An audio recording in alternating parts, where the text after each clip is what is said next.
At Anurag University, be everyone you dream to be.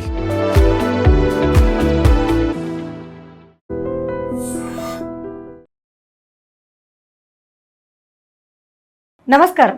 IDream ప్రేక్షకులకు స్వాగతం, సుస్వాగతం. ఇవాళ మనతో పాటు ఉన్నారు బ్రహ్మశ్రీ గుండెపూడి శివ సుధీర్ శర్మ గారు మనతో పాటు ఉన్నారు. వారితో మాట్లాడి పలు సందేహాలని నివృత్తిపరచుకుందాం. నమస్కారం గురువుగారు. శ్రీమాత్రే నమః. శ్రీ గురుభ్యో నమః. గురువుగారు, వారాయి నవరాత్రిలో ఒక్కొక్క రోజు ఒక్కొక్క విశిష్టత కలిగి ఉంది అమ్మవారు. మరి ఈ రోజు 7వ రోజు ఎలాంటి అవతారంలో మనకు దర్శనం ఇవ్వబోతున్నారు? అలాగే పూజ నైవేద్యం ఏం పెట్టాలంటారు? మనకి వారాహి నవరాత్రులలో ఆషాఢ శుద్ధ సప్తమి 7వ రోజు. ఈ 7వ రోజు అమ్మవారి అవతారం వచ్చేసరికి శ్వేతవారాహి అవతార రూపంలో అమ్మవారు మనకు దర్శనమిస్తారు. శ్వేతవారాహి, శ్వేతము అంటే ఏంటి? తెల్లటి తెలుపు అని అర్థం. అంతేకాకుండా స్వచ్ఛమైన అని అర్థం.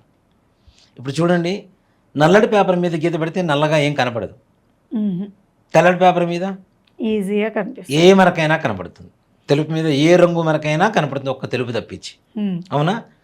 కాబట్టి అమ్మవారు స్వచ్ఛమైనటువంటి తెల్లటి మనసు కలిగినటువంటి అమ్మవారిని భావించవచ్చు మనం.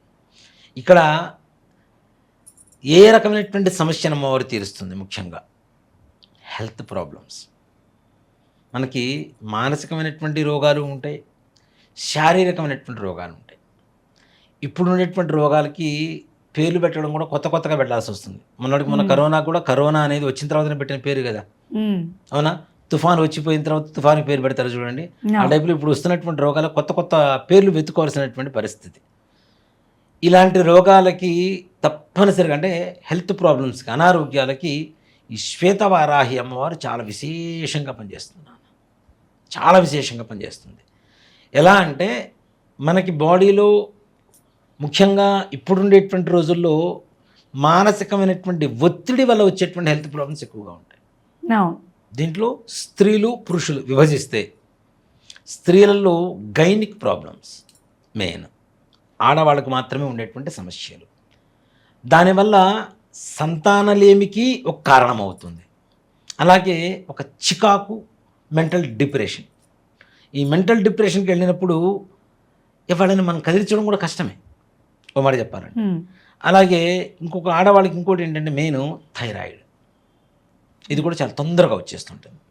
గైనిక్ ప్రాబ్లం అండ్ థైరాయిడ్, ఈ రెండు దేని బేస్ చేసుకొని ఉంటాయి? ముఖ్యంగా వాళ్ళ ఆలోచన విధానాన్ని. చూడండి, ప్రశాంతంగా ఉన్న వాళ్ళకి ఈ రకమైనటువంటి ప్రాబ్లమ్స్ ఉండవు.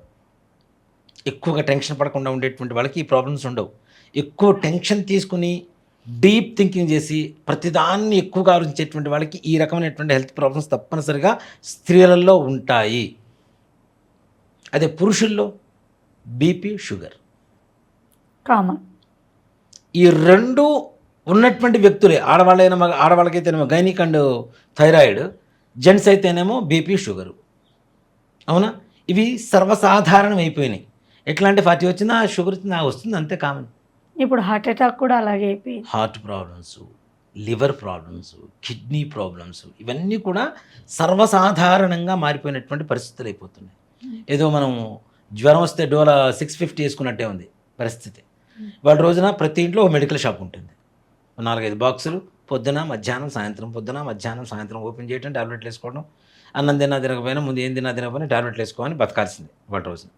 అలాంటి అస్వస్థతకు గురవుతున్నారు, ముఖ్యంగా అనారోగ్యాలకు గురవుతున్నారు. దీనికి ముఖ్యంగా మానసికమైనటువంటి ధైర్యం చాలా కావాలి. రోగం షుగర్ వచ్చింది అంటే అమ్మో షుగర్ వచ్చేసింది, నాకే వచ్చేసింది, షుగర్ వచ్చేసింది, నాకు వచ్చేసింది అనుకుంటే పెరుగుతూ ఉంటుంది. రాకముందు నుంచి ఇంకో భయం ఉంటుంది, అమ్మో షుగర్ వస్తుందేమో. వచ్చేస్తుంది.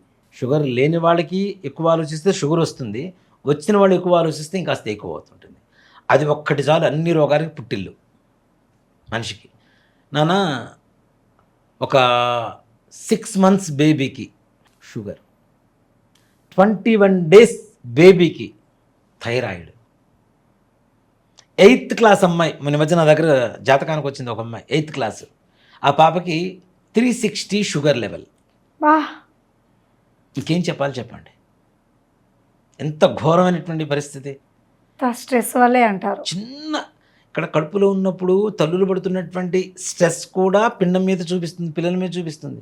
అందుకనే భగవన్నామం చేయండి, దేవుడిని ప్రార్థించండి, ఎంతసేపటి దేవుడికి సంబంధించినటువంటి శ్లోకాలు ఏవోటి స్థుతిలో చేయండి అని చెప్పి ఎందుకు చెప్తాము? లోపల పిండం వింటుందా అని చాలామందికి డౌట్ ఉంటుంది. 100% వింటుంది. దాని ఇంపాక్ట్ పిండం మీద ఉంటుంది, లోపల ఉండేటువంటి గర్భంలో ఉండేటువంటి శిశువు మీద 100% ఉంటుంది. దాంట్లో ఏమాత్రం కూడా సంశయం లేదు. దీనికి ఒకటే నాన్న, ఇప్పుడు కాదు, మా చిన్నప్పుడు నేను విన్న మాట ఇది. ఒక అమెరికన్ లేడీ గర్ల్, అమెరికన్స్ అంటే ఎలా ఉంటారు? తెల్లగా ఉంటారు. హస్బెండ్ కూడా తెల్లగా ఉన్నాడు. ఆ అమ్మాయికి అబ్బాయి పుట్టగానే నీగ్రో లాంటి పిల్లాడు పుట్టాడు. ఇద్దరు భార్యాభర్తలు తెలిపే అమెరికన్సే, కానీ పుట్టడం మాత్రం పిల్లాడు నీగ్రోగా ఒక సౌత్ ఆఫ్రికన్ లాగా పుట్టాడు. నేను వేరే జాతి వివక్షని చెప్పడం లేదు సుమి, వాళ్ళని పోలికలు చెప్పడం కోసం చెప్తున్నా. భర్తకు అనుమానం భార్య మీద. ఏంటి అని డాక్టర్లు తేల్చింది ఏంటి అంటే, అమ్మాయి బెడ్రూమ్లో ఈ సౌత్ ఆఫ్రికాకి ఇట్లాంటి వాటికి సంబంధించినటువంటి వాళ్ళ ఫోటో ఒకటి ఉంది. ఈ అమ్మాయి ప్రెగ్నెన్సీ స్టార్ట్ అయినప్పటి నుంచి ఆ ఫోటోనే చూస్తూ ఉన్నది కాబట్టి ఆ రకమైనటువంటి లక్షణాలు కలిగినటువంటి వాడు పుట్టాడు. అందుకని కడుపుతో ఉన్న వాళ్ళ రూమ్లో ఏం పెడుతుంటారు? అందమైన పిల్లల ఫొటోస్. మరి ఎందుకు పెడతారు అవి? అలా పుట్టాలని, అలా పుడతారు. ఆ ఇంపాక్ట్ ఉంటుందనేగా, మైండ్ ప్రశాంతంగా ఉంటుందనేగా. మరి అట్లాంటప్పుడు దేవుడు స్థుతులు, దేవుడు నామాలు, దేవుడు శ్లోకాలు చదువుతున్నప్పుడు వాటి ఇంపాక్ట్ కూడా ఉంటుందని ఎందుకు నమ్మకూడదు? మరి 100% చెప్పారు గురుగారు, నమ్మాల్సిందేగా. అది సైన్స్ అయితే ఇది కూడా సైన్సేగా, అవునా? సో కాబట్టి పిల్లలు ప్రెగ్నెన్సీ టైంలో ఉన్నప్పుడు తప్పనిసరిగా ఇలాంటివి వినడం ద్వారా ఇవన్నీ తీసేసి బూత్, ఇంకోటి ఏదో పిశాచియాల సినిమా, రాక్షసుల సినిమా, రాకాస బల్లి, ఇట్లాంటి సినిమాలు చూస్తుంటే లోపల ఉండేవాళ్ళు కూడా అంత గందరగోళంగా తయారవుతారు. వాళ్ళు కూడా అట్లాంటి వాళ్ళే తయారవుతుంటారు లోపల కూడా. దాని ఇంపాక్ట్ వాటి మీదనే పడుతుంది. కాబట్టి పిల్లలు పుట్టాలి, మంచి పిల్లలు పుట్టాలి అంటే మనం కడుపుతూ ఉన్నప్పుడు తప్పనిసరిగా మంచి మంచి పురాణ గాథలు, దేవుడికి సంబంధించినటువంటి విధానాలు ఇవన్నీ కూడా వింటూ ఉండాలి అని చెప్పేది అందుకోసమే చెప్తూ ఉంటారు. ఇట్లా సంతానం కలిగి ఏదైతే ఉన్నాయో ఇట్లాంటివన్నీ కూడాను చాలా ఘోరమైనటువంటి పరిస్థితుల్లో వెళ్ళిపోతూ ఉన్నాయి. ఇలాంటివన్నీ కలగకుండా ఉండాలి, మనసు తెల్లడి కాగితంలాగా ప్రశాంతంగా ఉండాలి అనుకునేటువంటి వాళ్ళకి శ్వేతవారాహి చాలా విశేషమైనటువంటి అమ్మవారు. మనస్సు నిర్మలంగా ఉండడానికి, ఎలాంటి గందరగోళానికి గురి అవ్వకుండా ఉండాలి అంటే శ్వేతవారాహి అమ్మవారికి పూజ చేస్తే తప్పనిసరిగా కలుగుతుంది. సింపుల్ చెప్తానన్న, అందరూ ఒకేలాగా ఉండాలని చెప్పను, కానీ ఉంటారు అంతకంటే చెప్పలేము మనం. మనకి సమస్య వచ్చి పడుతుంది అని తెలిసినప్పుడు జాగ్రత్త పడటం వేరు, వస్తుందేమో కంగారు పడటం వేరు. రెండిట్లో ఏది ప్రమాదం అంటారు గురుగారు? నానా వచ్చే ముందు మనకు తెలుస్తుంది కాబట్టి అప్పుడు మనకు కావాల్సిన జాగ్రత్త తీసుకుంటాం. రోజు గొడుగు తీసుకొని పోతామా నాన్న బయటికి? ఇది ప్రమాదం. రోజు గొడుగు తీసుకొని పోతామా? పోలేంగా మనం, అవునా?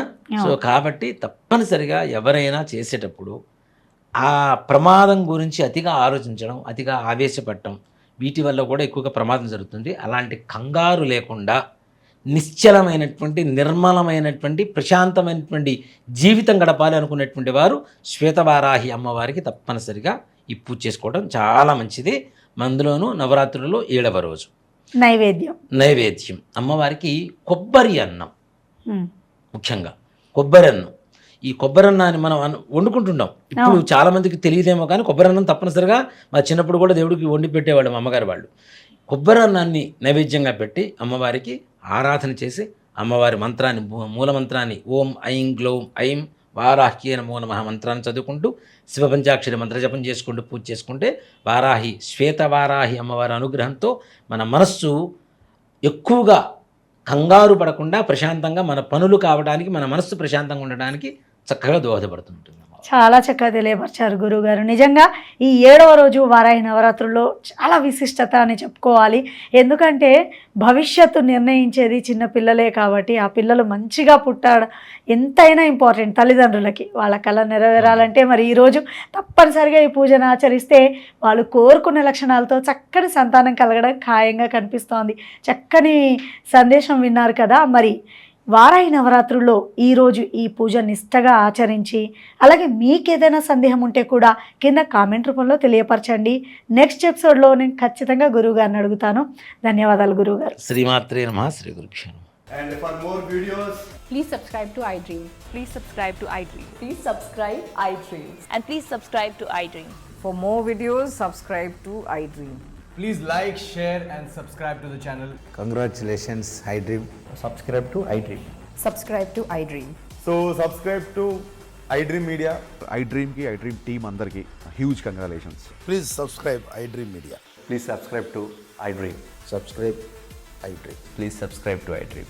iDream అంటే నా కళల ఛానల్ను సబ్స్క్రైబ్ చేసుకున్న నోరు తిరుగుతలేదు. మీరైతే గంట గుర్తు కొట్టండి. For more such videos, please subscribe to iDream. Subscribe to iDream. Please subscribe to iDream. Please subscribe iDream Media. Please do subscribe to iDream. Please subscribe to iDream Media. For best entertainment and information, please subscribe iDream. And don't forget to subscribe to iDream.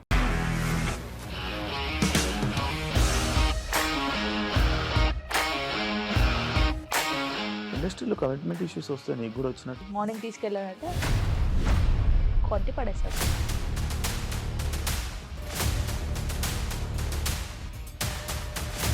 ఒక్కళ్ళు కూడా చూడలేదు ఈ cinema అని చెప్పడానికి కూడా చాలా ధైర్యం కావాలి. అది నిజం కదా, దాంట్లో ధైర్యం ఏంటి? ఇది నెక్స్ట్ డే ప్లేట్ మార్చేస్తే తప్పు కదా. As of now we're comfortable this అని నేను అనుకుంటున్నాను. రష్మిక గారిది మీది ఒకే ఊరు అంట కదా.